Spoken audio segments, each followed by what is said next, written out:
The story everyone talks about starts with a simple truth that changed everything. A billionaire saw 52 mechanics fail, fixing his Mustang until the janitor's daughter exposed the error that nobody else could see. What happened next would break hearts and rebuild them stronger than before.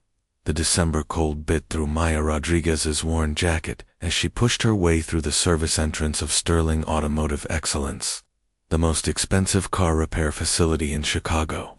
At 8 years old, Maya had learned to make herself invisible, slipping through the shadows while her father Carlos cleaned the marble floors that rich people's shoes barely touched. Her empty stomach made quiet sounds, but she pressed her small hand against it to make them stop. She hadn't eaten since yesterday's school lunch, and there wouldn't be food until her father got his paycheck tomorrow.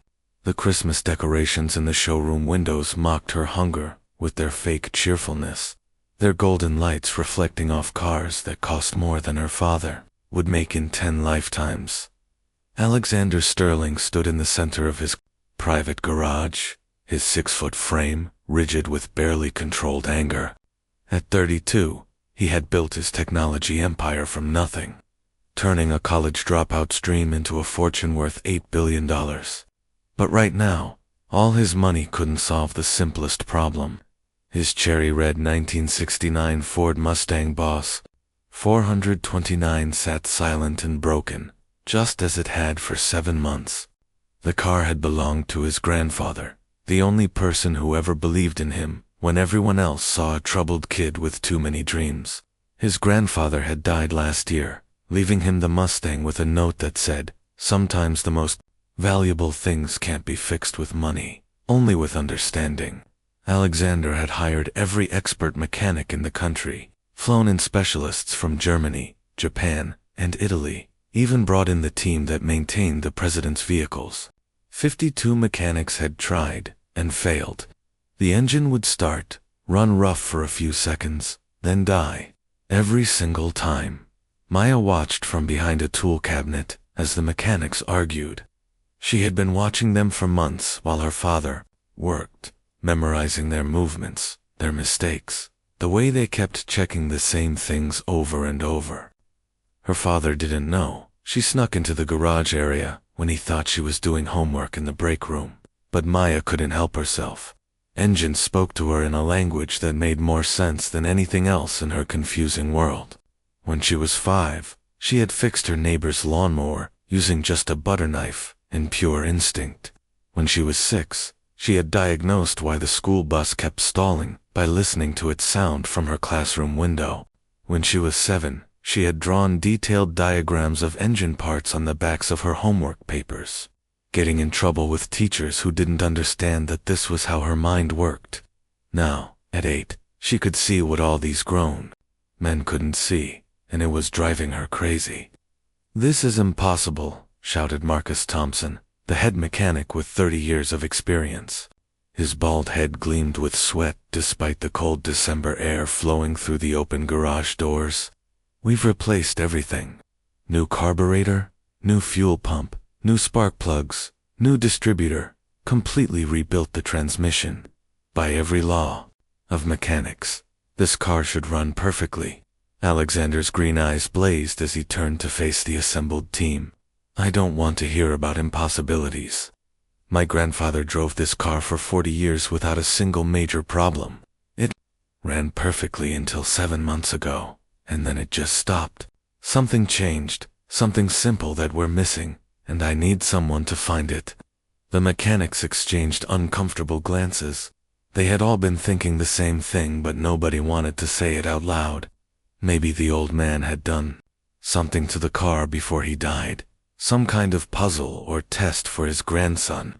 But that seemed too strange, too much like a movie plot to be real. Maya couldn't stand it anymore. She stepped out from behind the tool cabinet, her small voice cutting through the tension like a knife through butter. "You're all looking in the wrong places." The garage fell silent. 52 grown men turned to stare at the little girl in second-hand clothes and shoes held together with duct tape.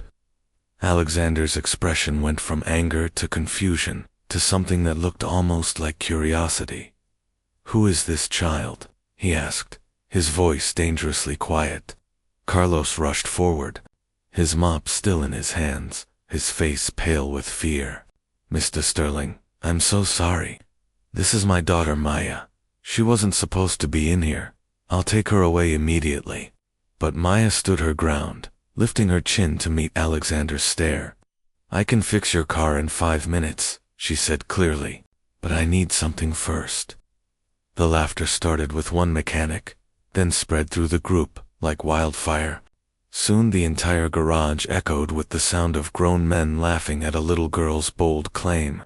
But Alexander wasn't laughing. Something in the child's eyes reminded him of himself at that age, when everyone had laughed at his ideas too. "What do you need?" he asked, silencing the laughter with a single raised hand. Maya reached into her pocket and pulled out a crumpled piece of paper. "My dad's paycheck bounced last week because your accounting department made an error. We need that money for food and to keep our electricity on. Fix the paycheck error, and I'll fix your car." Carlos's face burned with shame. "Maya, no, we don't beg." But Maya looked at her father with eyes too old for her age. "It's not begging, Papa. It's a trade. My skill for what we're owed anyway." Alexander pulled out his phone and made a call. Within minutes, he confirmed that there had indeed been a payroll error. Carlos's check had bounced due to a computer glitch that nobody had bothered to fix because it only affected the cleaning staff. "The money will be in your father's account within the hour," Alexander said. "Now show me what all my expensive experts missed." Maya walked to the Mustang with the confidence of someone who had been born understanding machines. She popped the hood and studied the engine for exactly 30 seconds. Then she laughed, a sound so pure and unexpected that it made everyone lean forward. "Your grandfather was a smart man," she said to Alexander. "He left you a message, but none of your mechanics speak his language." She reached into the engine compartment with her small hands, navigating spaces that adult hands couldn't reach without removing parts. She found a small wire, barely visible, that had been deliberately crossed with another wire. But that wasn't the real problem. The real problem was so simple that it was genius. "Your grandfather switched the fuel mixture screws on the carburetor," she explained, making tiny adjustments as she spoke. "But he did it in a specific pattern. 3 turns left on the front, 2 turns right on the back, then 1/2 turn left on the front again. It's a combination, like a lock." He also disconnected the vacuum advance and rerouted it through a hidden line he installed. "See this?" She pointed to a thin tube that looked like it belonged there, but didn't. "This wasn't made by Ford. This was added later, probably 40 years ago, set up so it could be activated or deactivated with this tiny valve hidden under the air cleaner." As she worked, Maya continued talking, her voice growing stronger. "Your grandfather wanted you to find someone who could see beyond the obvious. Someone who understood that sometimes the most complex problems have simple solutions hidden by clever minds. He was testing you, Mr. Sterling, not your money or your ability to hire experts, but your ability to see value in unexpected places." She made the final adjustment and stepped back. "Try it now." Alexander slid into the driver's seat, his hands trembling slightly as he turned the key. The engine roared to life with a sound so perfect, so pure, that several mechanics actually gasped. But more than that, there was something else. As the engine settled into a smooth idle, a small compartment clicked open under the dashboard. Inside was an envelope, yellowed with age. Alexander's hands shook as he opened it and read his grandfather's handwriting. "Alex, if you're reading this, then you've learned the most important lesson I can teach you. The best solutions often come from the most unexpected sources. The person who fixed this car has a gift. Don't let pride or prejudice make you waste it. Love, Grandpa Joe." The garage remained silent as Alexander stepped out of the car, the letter still in his hands. He looked at Maya, really looked at her for the first time. She wasn't just a clever child. She was extraordinary. "How did you know?" he asked quietly. Maya shrugged, suddenly shy now that the challenge was over. Engines talk to me. They tell me their secrets. Your grandfather's engine was trying to tell everyone the same story, but nobody was listening in the right way. They were all trying to force it to work, instead of understanding what it wanted to say. Marcus Thompson cleared his throat, his pride clearly wounded. Mr. Sterling, surely this was just luck. A child couldn't possibly understand the complexities of automotive engineering. Maya's eyes flashed with a fire that made her look older than 8. A 1969 Boss 429 has a 429 cubic inch V8 engine with a dual-plane intake manifold and 735 cc Holley carburetor. The compression ratio is 10.5 to 1 and it produces 375 horsepower. At 5,200 RPM, the vacuum advance should provide 12 to 16 degrees of additional timing at idle through manifold vacuum, not ported vacuum. When you connect it wrong, like your mechanics did even after my fix, you get hesitation and stalling. The fuel mixture screws control the air-fuel ratio at idle, and when they're adjusted in the pattern one found, they create a specific harmonic frequency that your grandfather knew would only be recognized by someone who truly understands engines, not just someone who memorizes repair manuals. She paused, looking directly at Marcus. That's not luck. That's knowledge combined with intuition. Something you can't learn from books alone. Alexander made a decision that would change everything. Carlos, I apologize for the paycheck error. It's unacceptable and will never happen again. I'm also giving you a raise, effective immediately. And Maya, ... He crouched down to her eye level. I want to offer you something. My foundation runs a program for gifted children. Full scholarship to any school you want, plus a mentorship program where you can learn from real engineers. You have a gift that shouldn't be wasted. But before anyone could respond, the garage doors burst open. A woman in an expensive suit walked, in her heels clicking on the polished floor like gunshots. Alexander's expression darkened. Victoria, what are you doing here? Victoria Sterling, Alexander's stepmother, surveyed the scene with cold blue eyes. I heard about your latest embarrassment, letting a child play with dangerous machinery. The board is already questioning your judgment, Alexander. This won't help. She noticed Maya and her father, and her lip curled in disgust. And now I see you're consorting with the help. How appropriate. Carlos stepped forward, shielding Maya behind him. We should go, Mr. Sterling. Thank you for fixing the payment issue. But Alexander held up his hand. No, you stay, Victoria. This child just solved a problem that dozens of experts couldn't solve. She has more natural talent than any engineer I've ever met. Victoria laughed, but it was a sound without warmth. Talent? She's a janitor's daughter. Don't let sentimentality cloud your judgment, Alexander. Your grandfather is dead. This obsession with his car is unhealthy, and this ... charity case ... is beneath you. Maya stepped out from behind her father, her small face set with determination. My father might clean your floors, but that doesn't make us less than you. And Mr. Sterling's grandfather wasn't just testing mechanical knowledge. He was testing character. You failed that test the moment you walked in here. Victoria's face turned red with anger. How dare you speak to me that way? Carlos, control your child or you'll be looking for another job. Alexander's voice cut through the threat like ice. Anyone who threatens Carlos or Maya will answer to me. And Victoria, you have no authority here. This is my company, my building, my decision. The confrontation was interrupted by Maya suddenly swaying on her feet. Carlos caught her before she fell, and Alexander saw what he had missed before. The child was pale, too pale, with dark circles under her eyes that spoke of more than just tiredness. When did she eat last? Alexander asked Carlos quietly. Carlos's face crumpled with shame. Yesterday, school lunch, we've been stretching things until the paycheck situation was resolved. Alexander felt something break inside his chest. While he had been obsessing over a car, this brilliant child had been going hungry. Within an hour, Alexander had not only fixed the paycheck issue, but had also arranged for food to be delivered to Carlos and Maya's small apartment.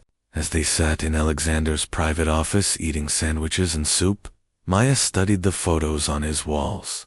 Pictures of cars, buildings, technology conferences, but no family photos, except one of an elderly man standing next to the Mustang. "That's your grandfather," she said. It wasn't a question. Alexander nodded. "He raised me after my parents died in a car accident. He was a mechanic, actually. Taught me that understanding how things work is more important than just owning them." Maya traced the photo with one small finger. "He loved you very much." The car tells that story too. Every modification, every adjustment, it's all designed to make sure only someone worthy could unlock it. Over the next few weeks, Maya became a regular presence in the garage. After school, while her father worked, she would help diagnose problems that stumped the regular mechanics. Word spread quickly through Chicago's wealthy car collector community about the 8-year-old genius who could hear what engines were saying. But with attention came danger. Victoria Sterling had not forgotten the humiliation of being corrected by a janitor's daughter. She began making phone calls, pulling strings, spreading rumors. Soon, child services showed up at Carlos and Maya's apartment, claiming they had received reports of neglect and child endangerment. The social worker, Mrs. Patterson, was kind but thorough. She looked at their small apartment, noted the repaired furniture, the careful patches on Maya's clothes, the stack of library books about engineering that served as Maya's entertainment. "Mr. Rodriguez, I need to ask about Maya working at the automotive shop. We've received complaints that she's being exposed to dangerous chemicals and machinery." Carlos's English, never perfect, failed him in his panic. Maya translated, her voice steady, despite her fear. "My father doesn't let me work. I observe, I learn, I help diagnose problems. I never touch dangerous chemicals. Mr. Sterling makes sure I have proper safety equipment just to be in the garage. I'm safer there than I am walking to school." Mrs. Patterson made notes, her expression neutral. "In your financial situation." Carlos found his voice. "I work. Every day, I work. Sometimes money is tight, but Maya never goes without necessities." Maya wanted to argue that they had gone without food, but she knew that would only make things worse. Instead, she pulled out a folder she had been keeping. "These are my school records," she said, handing them to Mrs. Patterson. "Straight A's, perfect attendance, except when I had the flu last year. Teacher's notes, saying I'm gifted. These are letters from mechanics at Mr. Sterling's shop, saying how I've helped them and how careful they are to keep me safe. And this." She pulled out a certificate. "This is from the Chicago Youth Innovation Award. I won it for my essay on automotive engineering." Mrs. Patterson reviewed everything carefully. "Maya, do you feel safe? Are you happy?" Maya looked at her father, seeing the fear and love in his eyes. "My father is the best man I know. He works 18-hour days to take care of me. He reads with me every night even when he's exhausted. He never missed a parent-teacher conference or a school play. We might not have much money, but we have everything that matters." The social worker made more notes. "I'll need to investigate further, but I don't see immediate cause for concern. However, Maya, you need to be very careful at the automotive shop. Any accident, any injury, and this case gets reopened." After Mrs. Patterson left, Carlos broke down crying. Maya had never seen her father cry before, and it scared her more than the social worker's visit. "Papa, it's okay. We're okay." Carlos pulled her into his arms. "I'm failing you, Mia. You deserve better than this." Maya pulled back to look at him. "I deserve exactly what I have. A father who loves me enough to sacrifice everything for me. That's worth more than all of Mr. Sterling's money." The next day, Alexander was waiting for them at the shop. His face was dark with anger, but not at them. I heard about the social services visit. Victoria overstepped. I've handled it. Carlos shook his head. Mr. Sterling, we can't keep causing you problems. Maybe we should find other work. Alexander's expression softened. Carlos, your daughter fixed more than just my car. She reminded me why my grandfather loved mechanics, not for the money or prestige, but for the pure joy of understanding how things work. I've been thinking about what to do with my grandfather's legacy, and I've decided. I'm starting a program for gifted children from low-income families, focusing on STEM education. Maya will be the first recipient. Maya's eyes widened. Mr. Sterling, that's too much. But Alexander shook his head. It's not enough. You have a gift, Maya. With the right education and resources, you could change the world. Don't let anyone, especially not Victoria, make you believe otherwise. Over the following months, Maya flourished in the program Alexander created. She attended an advanced school during the day, then spent afternoons at the shop, learning from master mechanics and engineers. Carlos was promoted from janitor to facility manager, his natural organizational skills finally recognized and valued. But Victoria Sterling was not finished. She hired a private investigator to dig into Carlos's past, looking for anything she could use. She found it in Carlos's immigration status. While Carlos was legal, his paperwork had a small discrepancy from 20 years ago when he first came to America. It was the kind of minor error that usually meant nothing, but in the wrong hands, it could mean everything. Victoria presented her findings to Alexander, like a cat presenting a dead mouse. Your janitor isn't who he claims to be. One phone call to immigration, and he's gone. The girl would end up in foster care. Is that what you want? Alexander felt rage building in his chest, but he kept his voice level. What do you want? Victoria. She smiled, thinking she had won. Stop this ridiculous charity program. Stop embarrassing the family name by associating with these people. Focus on the business, on what really matters. Alexander stood slowly, towering over his stepmother. My grandfather built this business from nothing, with his own hands. He would be ashamed of what you've become, Victoria. And if you make that phone call, if you hurt Carlos or Maya in any way, I will destroy you.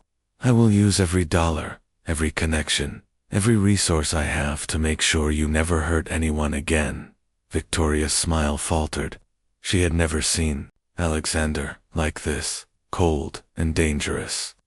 You're choosing them over your own family. Alexander's response was immediate. They are my family, more than you ever were or could be. But the damage was already done.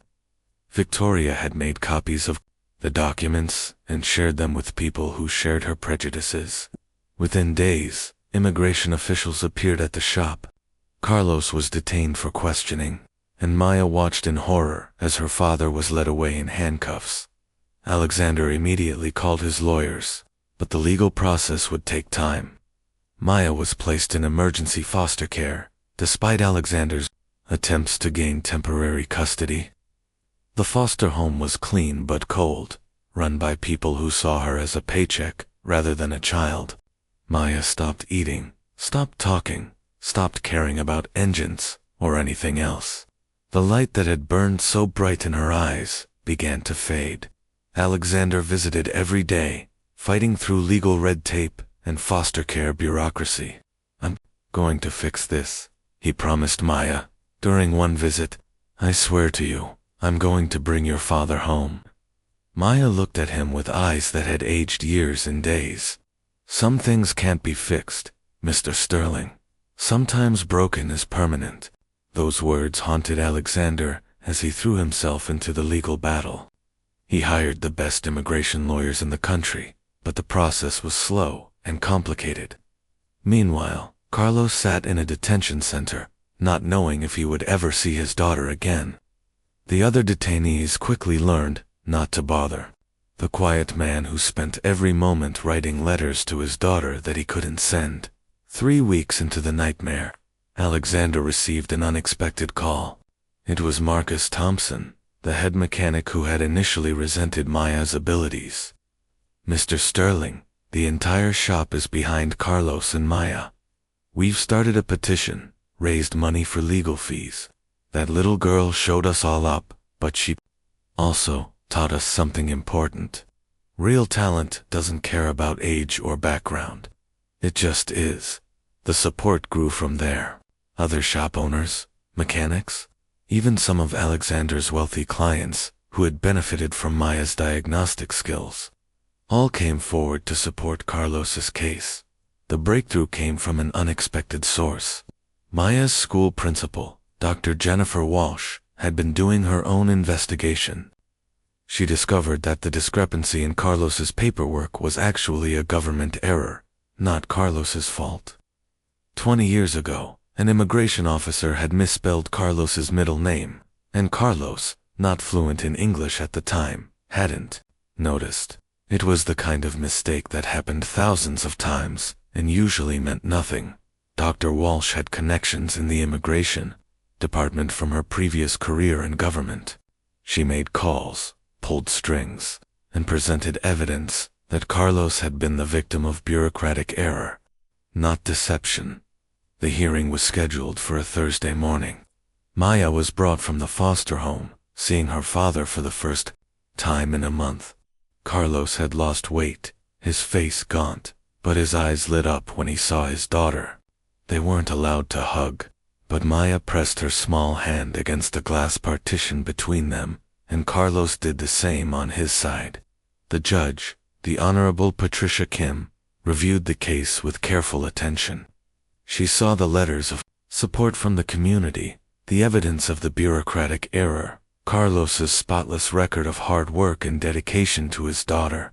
"Mr. Rodriguez," Judge Kim said, "you've been in this country for 20 years. You've worked honestly, paid taxes, raised an exceptional daughter. The error in your paperwork was not your fault, and I see no reason to punish you or your daughter for someone else's mistake." She stamped the documents that would resolve the immigration issue once and for all. "Case dismissed. Mr. Rodriguez is free to go." The courtroom erupted in celebration. Alexander had to physically hold Victoria back as she tried to storm out. "This isn't over," she hissed at him. But Alexander just smiled. "Yes, it is. Your prenuptial agreement with my grandfather had a morality clause. Your actions against Carlos and Maya constitute harassment and malicious prosecution. You violated the agreement. You get nothing. Leave now, or I'll have security escort you out." Victoria's face went white as she realized she had lost everything in her pursuit of petty revenge. She left without another word, her heels clicking one last time on the courthouse floor. Carlos and Maya's reunion was everything and more. They held each other and cried, both of them changed by the experience, but not broken. Alexander stood nearby, giving them space, but ready to help. When they finally separated, Carlos approached him with tears in his eyes. "Mr. Sterling, you saved us. I don't know how to repay you." Alexander shook his head. "You already have. Your daughter saved me first. She showed me that my grandfather's real legacy wasn't the money or the business. It was the ability to see value where others see nothing." 6 months later, Maya stood in front of a crowd at the opening of the Joseph Sterling Memorial Center for Youth Innovation. The building, funded entirely by Alexander, would provide free STEM education to gifted children from low-income families. Maya had been asked to speak as the program's first graduate and success story. She looked out at the audience, seeing her father in the front row, Alexander beside him, and hundreds of children who reminded her of herself, hungry for knowledge, limited only by circumstance, not ability. 8 months ago, Maya began, her voice clear and strong. A billionaire saw 52 mechanics fail, fixing his Mustang until the janitor's daughter exposed the error. That's the headline version of what happened. But the real story is about more than fixing cars. It's about fixing perspectives, fixing prejudices, fixing the broken systems that keep brilliant minds from reaching their potential. She paused, finding Victoria Sterling in the crowd. The woman had come hoping to cause trouble, but security was ready for her. Some people believe that talent only exists in certain zip codes, certain bank accounts, certain skin colors. They're wrong. Talent exists everywhere. It just needs opportunity to show itself. Maya continued her speech, talking about her father's sacrifice, Alexander's faith in her, and the community that had rallied to support them. She talked about the other children in the program, already showing remarkable abilities in engineering, programming, mathematics, and science. She talked about the future they were building together, where a child's potential wouldn't be limited by their parents' income. When she finished, the applause was thunderous.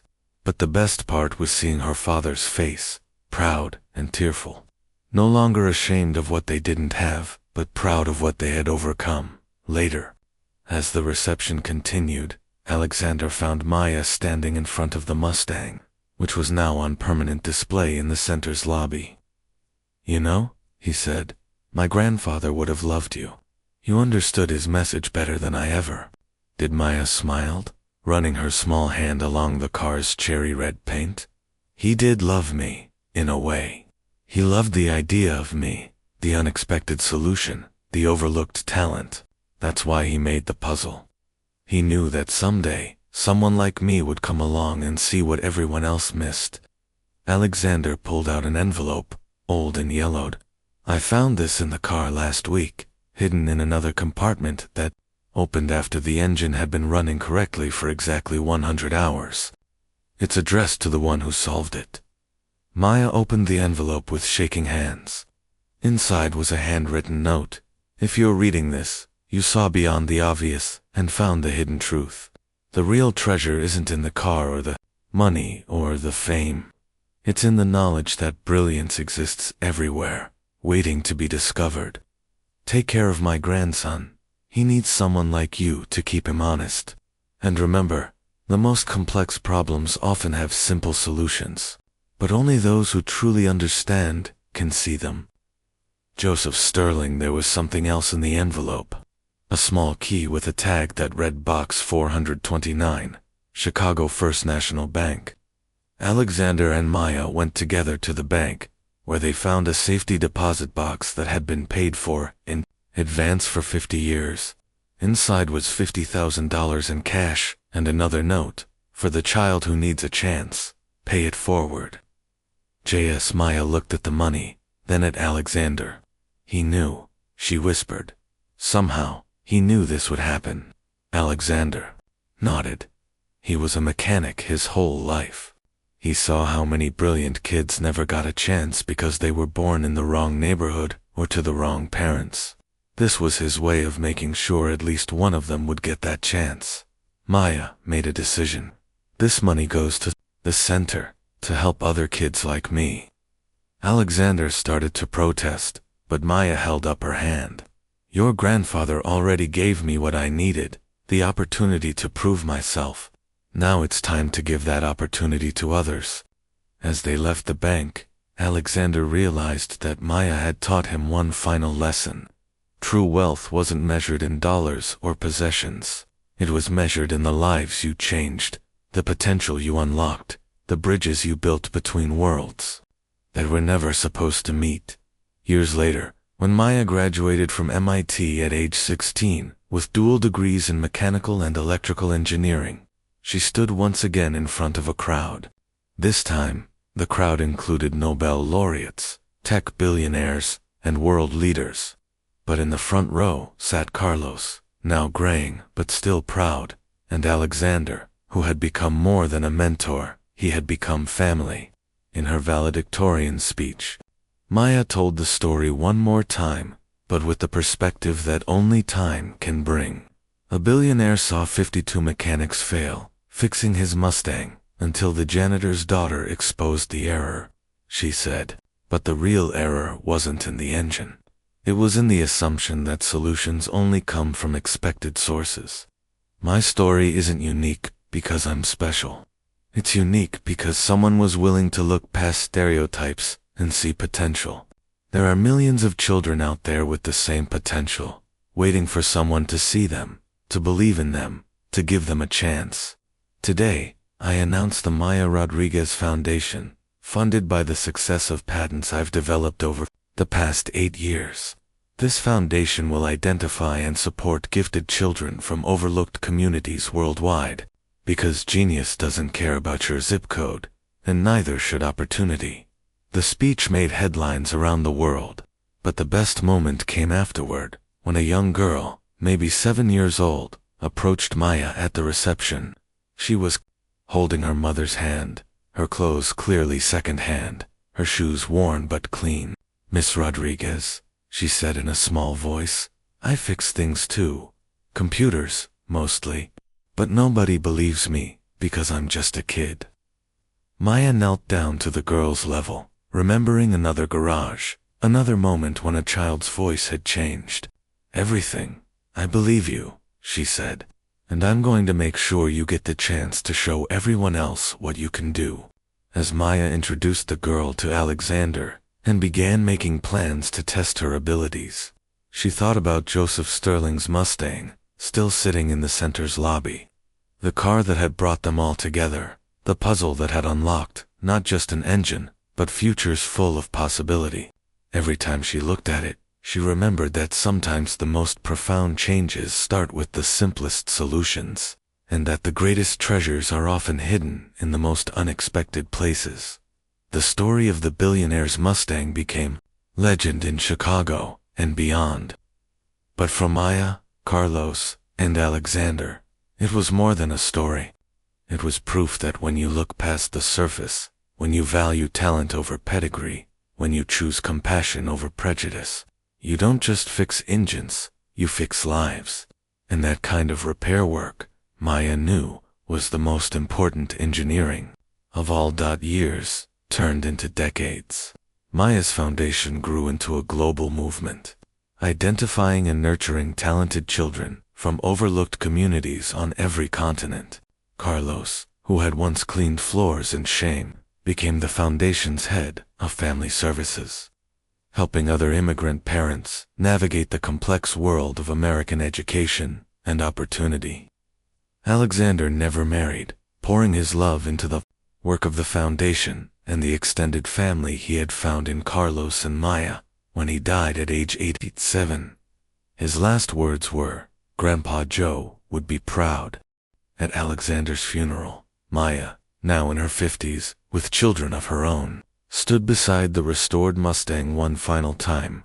She had discovered, after Alexander's death, one last secret compartment in the car. Inside was a photo of Joseph Sterling, as a young man, standing beside a small girl who looked remarkably like Maya. On the back, in Joseph's handwriting, "My daughter, Emily, age 8, died of pneumonia because we couldn't afford a doctor. 1952. Below that, in fresher ink, "Every gifted child deserves a chance. Make sure they get it." Maya understood then that Joseph's puzzle hadn't been random. It had been a promise, a prayer, a hope that someday someone would come along who could see what everyone else missed. Someone who could transform pain into purpose, loss into legacy. As she stood there, surrounded by hundreds of children whose lives had been changed by the foundation, Maya whispered a thank you to the old mechanic who had started it all with a simple truth. The most valuable solutions often come from the most unexpected sources, and every child, regardless of circumstance, deserves the chance to show their gifts to the world. The Mustang still sits in that lobby today, its engine silent but its message loud and clear. And every year, on the anniversary of that December day, when an 8-year-old girl fixed what 52 mechanics couldn't, children from around the world gathered to hear the story. They learned that genius has no address, no pedigree, no predetermined path. They learned that sometimes a janitor's daughter can see what experts miss. And most importantly, They learn that when someone believes in you, when someone sees your potential, despite your circumstances, miracles become possible. The billionaire saw 52 mechanics fail, fixing his Mustang until the janitor's daughter exposed the error. But in the end, the real error exposed was society's inability to see brilliance wherever it blooms. And that, Maya knew as she watched the next generation of unlikely geniuses discover their gifts, was the most important repair of all.